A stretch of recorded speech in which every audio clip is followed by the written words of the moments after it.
Good morning. आज अजून एक रेसिपी फसली. कशी ती पुढे सांगतेच. त्याआधी सकाळी उठल्या उठल्या आम्ही पोस्टात गेलो होतो कारण थोडं काम होतं. तिथून घरी आल्यावर प्रावासाठी ब्रेकफास्ट बनवायला घेतला. मी अर्ध्या सीताफळाचं घर काढून घेतला, त्याला मिक्सरच्या भांड्यात टाकून थोडंसं दूध घातलं आणि छान बारीक वाटून घेतलं. त्यानंतर टोपात 1 चमचा तूप घालून त्यावर 1 चमचा ओट्स भाजून घेतले आणि जे वाटलेलं मिश्रण होतं ते त्यात घातलं आणि जे नको व्हायला होतं तेच झालं. दूध फाटलं. माझी ही रेसिपी फसली.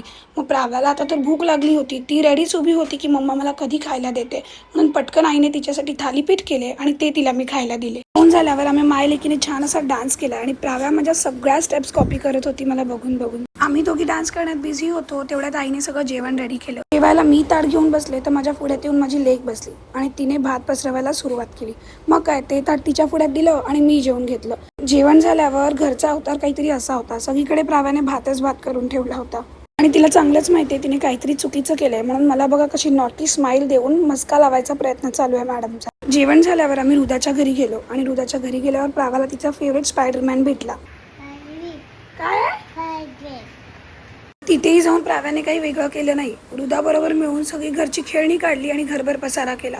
आता ही आवरायला लागणार होती हृदाच्या मम्मा. कालच्या व्हिडिओवर एका ताईंची कमेंट होती की हृदाचे मम्मी पप्पा कोण आहेत, तर ही आहे हृदाची मम्मा, म्हणजेच माझी छोटी बहीण.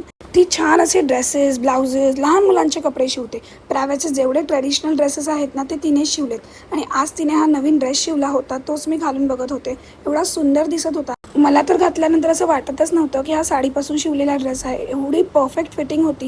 पण काय फायदा, मला तो ठेवता येणारच नव्हता कारण तिने तो माझ्या छोट्या बहिणीसाठी शिवला होता. तिथून घरी यायला परत संध्याकाळ झाली आणि काकाला म्हणजेच त्याच्या पप्पाला प्राव्याला भेटता आलं नाही, म्हणून तो तिथे प्राव्याला भेटायला आला होता आणि प्राव्या त्याच्याबरोबर जायला परत रेडी झाली. पण प्राव्याला काही त्याच्याबरोबर जाता आलं नाही कारण डॅडा आम्हाला घ्यायला येणार होता, म्हणून आम्ही सगळी पॅकिंग केली आणि डॅडाबरोबर घरी जायला निघालो.